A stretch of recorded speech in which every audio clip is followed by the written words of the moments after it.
Yanti sama Gina gak bisa ngomong apa-apa. Mereka cuma nunjuk ke arah sebuah pohon besar sambil pelukan dan nangis. Mas Nano sontak ngeliat ke arah pohon besar itu.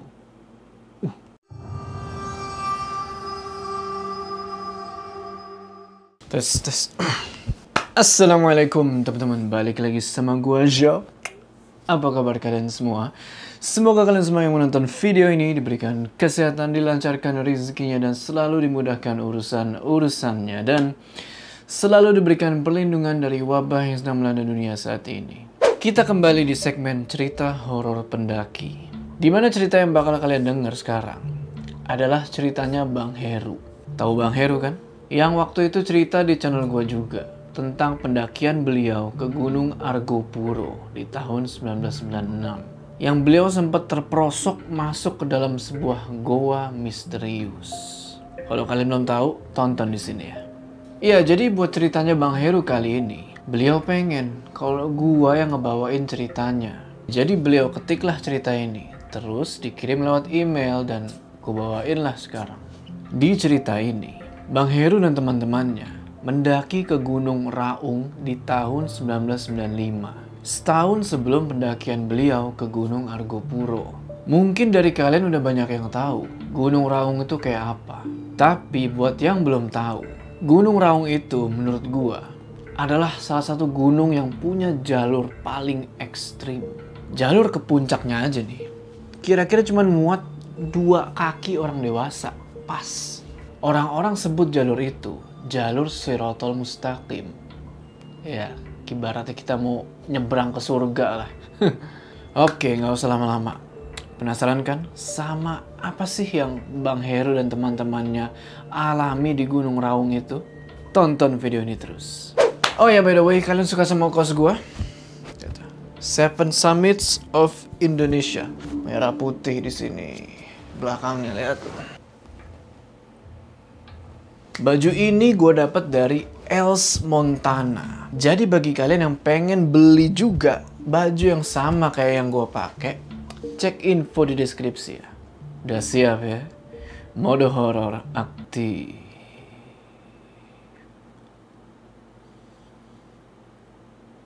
Tahun 1995, Bang Heru dan teman-temannya berencana untuk mendaki ke Gunung Raung via Sumber Waringin. Tujuannya untuk memperingati Hari Sumpah Pemuda. Oh iya, nama teman-temannya Bang Heru bakal gue samarin ya, karena sebagian dari mereka ini ada yang menduduki jabatan penting di pemerintahan. Jadi ada 6 orang yang berangkat ke Gunung Raung itu. 3 cewek, 3 cowok. Bang Heru, Dedi, Mas Nano, Yanti, Gina, dan Nila. Gunung Raung itu punya 4 jalur pendakian. 3 jalur diantaranya ada di Kabupaten Banyuwangi, yaitu via Kali Baru, ini jalur yang paling favorit nih. Terus via Glenmore dan via Jambewangi. Nah, seperti yang gue bilang tadi, mereka ini mendaki ke Gunung Raung itu via Sumber Waringin. Mereka berangkat menuju ke base camp Sumber Waringin itu dengan menggunakan bus dari Jember. Selama perjalanan di bus, mereka ya bercanda-bercanda, ketawa-ketawa, ngobrol-ngobrol, sambil ngeliatin pemandangan yang bagus di sepanjang jalan. Ngeliat sawah-sawah, sungai, dan sebagainya. Waktu itu, perlengkapan pendakian mereka udah komplit banget. Mau nggak mau harus komplit. Karena medan di Gunung Raung itu sangat ekstrim. Terutama pas mau ke puncaknya, yang terkenal dengan nama Puncak Sejati. Mereka harus ngelewatin jalur yang kanan dan kirinya itu jurang dengan kedalaman kurang lebih 500 meter. Yaitu jalur Shirotol Mustaqim tadi. Kalau pendaki yang lewat situ nggak bawa tali atau perlengkapan panjat tebing lainnya, bisa jadi sangat berbahaya. Singkat cerita, sampailah mereka di desa Sumber Waringin. Di situ ada Wisma Pasanggerahan, bangunan tua zaman Belanda, base camp pendaki waktu itu. Ada kamar mandi juga dan ada warung. Mereka sampai di sana itu kalau nggak salah jam 11 siang. Perut udah lapar. Ditambah ngelihat bangunan Belanda yang kesannya itu angker banget. Bikin mereka merinding. Padahal itu masih siang. Akhirnya mereka mutusin buat makan siang di sebuah warung sederhana yang gak jauh dari base camp. Sehabis makan, mereka minta izin sama petugas perhutani buat mendaki. Oh iya, tahun itu belum ada yang namanya simaksi. Jadi mereka cukup isi buku tamu dan isi nomor telepon yang bisa dihubungi. Setelah semua urusan pendaftaran beres, mereka pun beli logistik di warung terdekat buat ngelengkapin kalau ada yang kurang. Habis itu mereka packing ulang tuh barang-barang. Siang menuju sore, di situ udaranya sejuk banget. Sampai pada akhirnya mereka tidur. Bangun-bangun, ternyata udah azan maghrib. Sontak Bang Heru ngebangunin teman-teman yang lain buat sholat. Setelah sholat, mereka pun masak air, bikin kopi, teh, dan lain-lain. Di sini, Yanti pergi ke kamar mandi. Pas mereka semua lagi sibuk sama urusannya masing-masing, tiba-tiba, "Tolong! Saya nggak mau ikut!" mereka dikagetin sama teriakannya Yanti yang kenceng banget dari kamar mandi. Ada apa? Bang Heru ngelihat mukanya Yanti pas abis dari kamar mandi itu pucet pasi. Kata Yanti, pas dia di kamar mandi, ada sosok tentara Belanda tua yang mau ngajak dia jalan-jalan. Akhirnya Yanti pun ditenangin sama Mas Nano. Mas Nano ini adalah orang yang sangat peka sama hal-hal yang begituan. Mas Nano bilang, "Udah gak apa-apa, santai aja. Opa-opa itu kayaknya pengen kenalan sama kamu, Yan." Yanti di situ langsung pasang muka cemberut dan kesel sama Mas Nano. Gak lama kemudian, tiba-tiba Dedi ngeluh perutnya sakit, semacam kram gitu. Sontak teman-teman yang lain kaget dan langsung ngasih dia pertolongan. Lalu setelah itu nyuruh si Dedi ini buat istirahat. Sejam kemudian, giliran Nila yang perutnya sakit. Ternyata si Nila ini baru aja datang bulan. Melihat kondisi mereka berdua ini yang gak memungkinkan, akhirnya Bang Heru nyuruh mereka buat stay aja di base camp. Jangan ikut naik.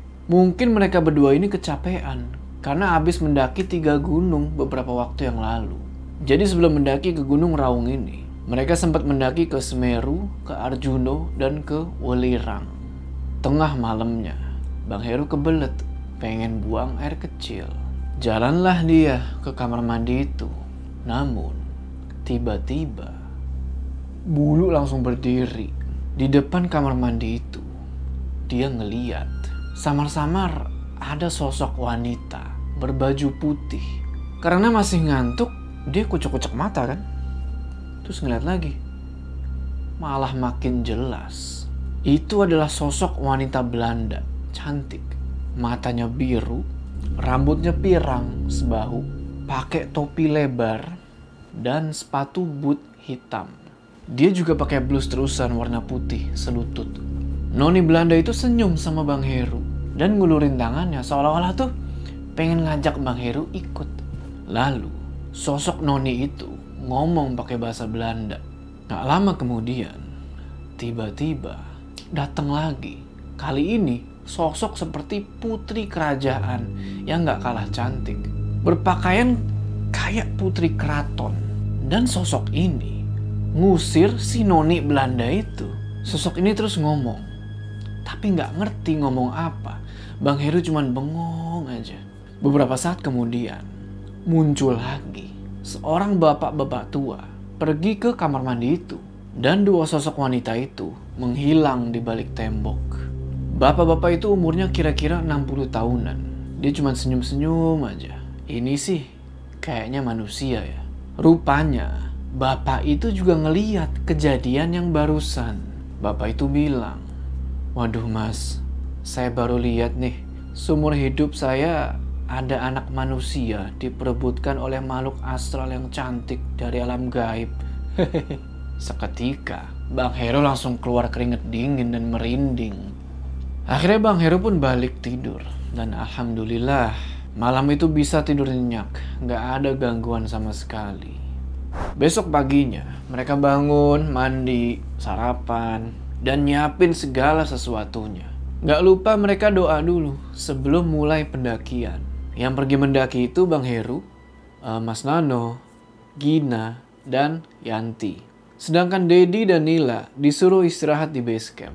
Karena kondisi mereka berdua masih nggak memungkinkan buat naik. Formasi barisan adalah Bang Heru jadi leader.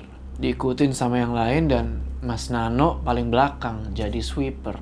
Perjalanan dari base camp ke pos 1 Pondok Motor memakan waktu dengan jalan kaki itu kurang lebih sekitar 2 jam. Ngelewatin jalan landai, perkebunan warga, dan hutan lebat. Waktu itu belum ada ojek ya, kalau sekarang kan udah ada ojek nih. Mungkin bisa lebih cepat dari itu. Mereka sampai di pos Pondok Motor itu sekitar jam 12 siang. Dan mereka pun istirahat sebentar di situ, sekalian makan siang, kira-kira 1 jaman lah. Abis istirahat makan, mereka pun melanjutin perjalanan ke pos 2, Pondok Sumur, yang makan waktu kurang lebih 2 jam. Sampai di pos 2 itu, mereka istirahat lagi, ngerokok-ngerokok dulu lah 2 batang. Habis itu lanjut lagi ke pos 3, Pos Tonyok. Makan waktu kurang lebih hampir sama, yaitu sekitar 2 jam. Istirahat sebentar di situ sekitar 10 menitan dan habis itu lanjut lagi jalan ke pos 4.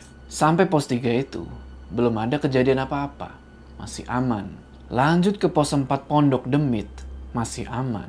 Tapi pas mereka sampai di pos 5 Pondok Mayit, di situ dimulai. Ya kalian tahu lah.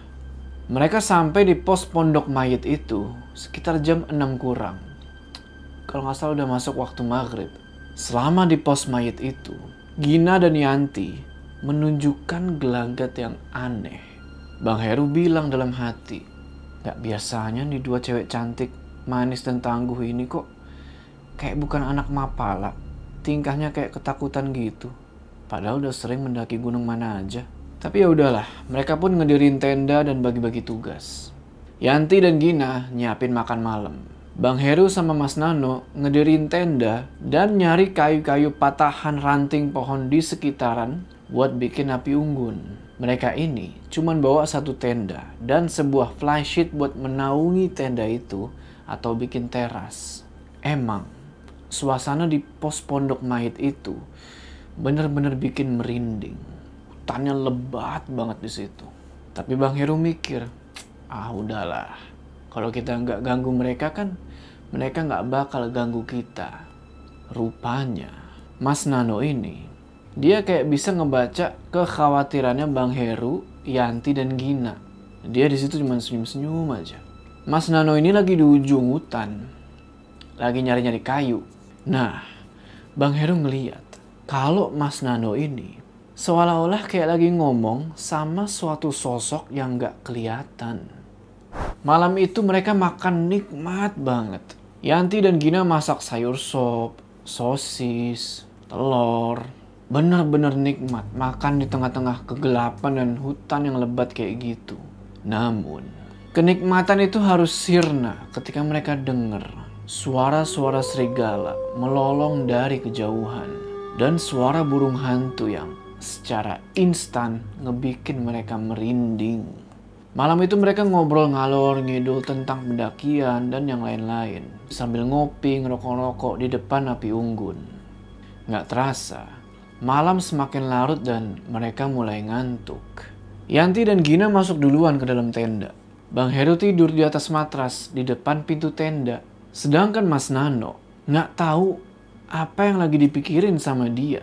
Dia cuma rebahan di atas matras, pakai sleeping bag, ngerokok, dan matanya itu kayak lagi merhatiin hutan lebat yang ada di depan dia. Bang Heru, Yanti, dan Gina tidur lelap malam itu. Nggak tahu dengan Mas Nano. Tengah malam, mereka semua kebangun karena tiba-tiba hujan turun deras. Sontak mereka langsung ngeberesin peralatan yang ada di luar tenda supaya nggak kena air. Setelah selesai ngeberesin peralatan, gak lama kemudian, hujan yang tadinya deras berubah jadi gerimis. Pas Bang Heru dan Mas Nano mau masuk ke dalam tenda, tiba-tiba Yanti dan Gina bilang kalau mereka berdua pengen buang air kecil. Tapi kok muka mereka ini kayak yang ketakutan gitu. Pada akhirnya Bang Heru nemenin lah mereka berdua ini buang air kecil. Mereka pergi tuh ke salah satu rimbunan semak-semak. Udah kan tuh, Yanti sama Gina buang air, Bang Heru ngebelakangin mereka buat jaga-jaga sambil ngerokok. Tiba-tiba, bets. Sekilas dia ngeliat ada bayangan hitam, tinggi gede melintas di hadapan dia dengan bau anyir dan bau yang busuk banget. Tapi di situ dia berusaha buat positive thinking. Dia mikirnya mungkin itu pengaruh air hujan kena senter. Jadi ngebentuk bayangan hitam. Pokoknya berusaha positif lah di situ. Namun nggak lama kemudian, Heru, Mas Nano, tolong! sontak Bang Heru yang lagi jaga-jaga, terus Mas Nano yang lagi ada di tenda, lari ke tempat Yanti dan Gina buang air. Bang Heru nanya, kenapa lu? Yanti sama Gina gak bisa ngomong apa-apa. Mereka cuma nunjuk ke arah sebuah pohon besar sambil pelukan dan nangis. Mas Nano sontak ngeliat ke arah pohon besar itu. Dia langsung komat kamit baca doa, gak tahu doa apa. Akhirnya Mas Nano bilang, udah yuk masuk tenda, tidur lagi. Waktu itu kalau nggak salah udah jam 11 malam. Sampai di tenda lagi, mereka pun langsung tidur. Lagi enak-enak tidur. Tiba-tiba, Kita pindah aja yuk. Jangan ngecamp di sini. sempat terjadi perdebatan di situ antara pindah atau enggak. Tapi lagi-lagi Mas Nano nenangin mereka. Pada akhirnya, gerimis reda dan mereka pun sepakat buat pindah tempat. Mereka beresin lah tuh tenda, beserta peralatan-peralatan lainnya. Setelah udah beres semua, malam itu juga, mereka ngelanjutin perjalanan menuju ke pos selanjutnya. Selama perjalanan menuju ke pos 6, banyak sekelebatan hitam putih beterbangan di antara pohon-pohon. Gak tahu makhluk apa itu. Yanti sama Gina sempet nyorot pohon-pohon gede itu pakai senter. Bang Heru sontak bilang ke mereka berdua, jalan lurus ke depan, gak usah senter-senter pohon-pohon itu. Masih dalam perjalanan menuju ke pos 6, mereka juga ngedenger ada suara orang ketawa cekikikan. Suara ketawa ini kedengarannya tuh jauh, kayak berasal dari dalam hutan. Seketika mereka semua merinding denger itu, kecuali Mas Nano. Dia kelihatan biasa aja. Bang Heru udah jalan di situ dengan nafas yang ngos-ngosan dan kaos yang basah karena keringet. Udara malam yang dingin jadi gerah buat dia. Terus jalan dan tiba-tiba, duk, Bang Heru kesandung dan jatuh. Dia ngerasa kayak ada yang nyelengkat kakinya dia. Tapi dia yakin itu bukan akar pohon. Karena dari tadi tuh headlampnya diarahin ke bawah, ke depan, ke bawah, ke depan. Gak lama setelah jatuh itu, sontak penglihatan dia jadi gelap alias pingsan. Dan dalam pingsan itu, Bang Heru mimpi. Mimpi ngeliat suatu sosok.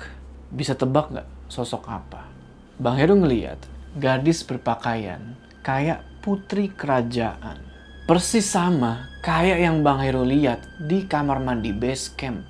Sosok itu cuma senyum dan nolong Bang Heru buat diri. Di saat yang bersamaan, dia nunjuk ke satu sosok yang lain.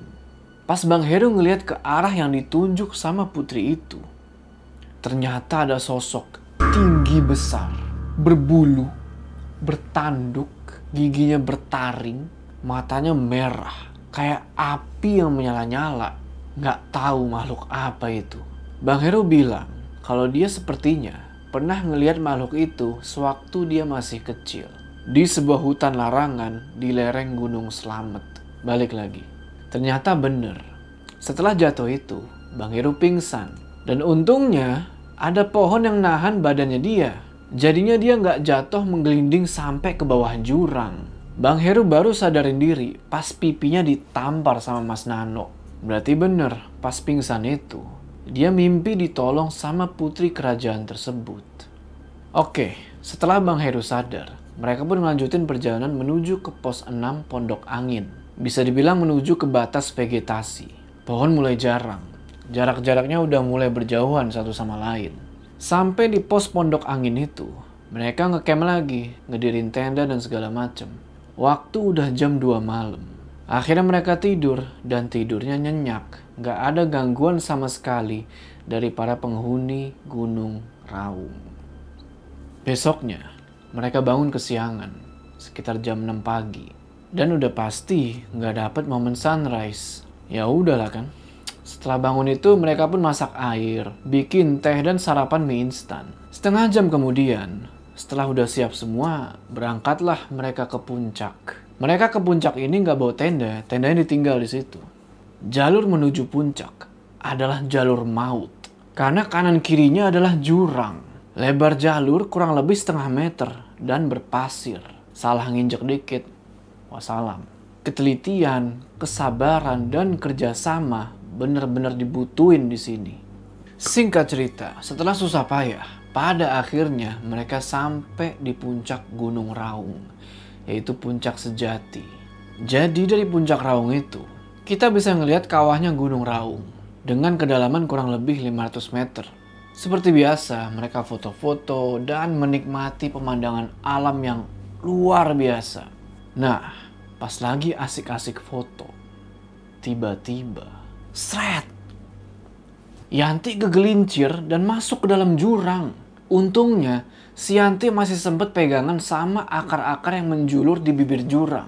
Dan ketahan sama beberapa pohon kecil. Jadinya dia nggak jauh terperosok sampai ke dasar jurang. Sempet keperosok itu kurang lebih sekitar 10 meteran lah. Bang Heru pun nolong Yanti dengan cara narik dia. Yanti nangis di situ. Tapi Bang Heru terus teriakin dia buat fokus. Dan nyuruh dia buat pegangan ke akar-akar yang menjulur dan injek bebatuan apa aja sebagai tumpuan kakinya. Yang menarik perhatian adalah Bang Heru ngeliat di pinggir jurang itu ada sebuah bunga. Gak tahu bunga apa, tapi bunga itu besarnya itu sebesar bunga matahari. Nah, bunga itu diambil sama Yanti, terus dimasukin ke kantong celananya.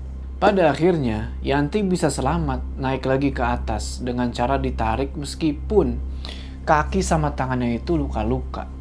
Setelah semua udah aman, mereka pun turun lagi ke pos Pondok Angin, tempat mereka ngecamp. Sesampainya di sana, Gina langsung ngobatin luka-lukanya Yanti. Sedangkan Bang Heru dan Mas Nano cuma duduk diem sambil ngerokok. Abis itu Gina masak buat makan siang, dan mereka makan tuh. Selesai makan, Bang Heru nyuruh Yanti buat istirahat di dalam tenda, buat menstabilkan kondisi mental dan fisiknya. Waktu semakin berlalu dan gak berasa, sekarang udah siang menuju sore. Kira-kira jam 2-an mereka beberes tenda dan perlengkapan lainnya. Lalu dimulailah perjalanan turun. Di sini, kengerian pun dimulai. Kalian pikir memetik bunga itu dan membawanya tidak akan menimbulkan konsekuensi? Apa yang bakal terjadi sama mereka selanjutnya? Penasaran kan? Tonton di part 2. Sebelum kita berpisah, jangan lupa kalian like video ini, dan bagi yang belum subscribe, ayo subscribe sekarang ke channel ini supaya kalian gak ketinggalan part selanjutnya dari cerita ini. Gua Jo, sampai ketemu di part selanjutnya.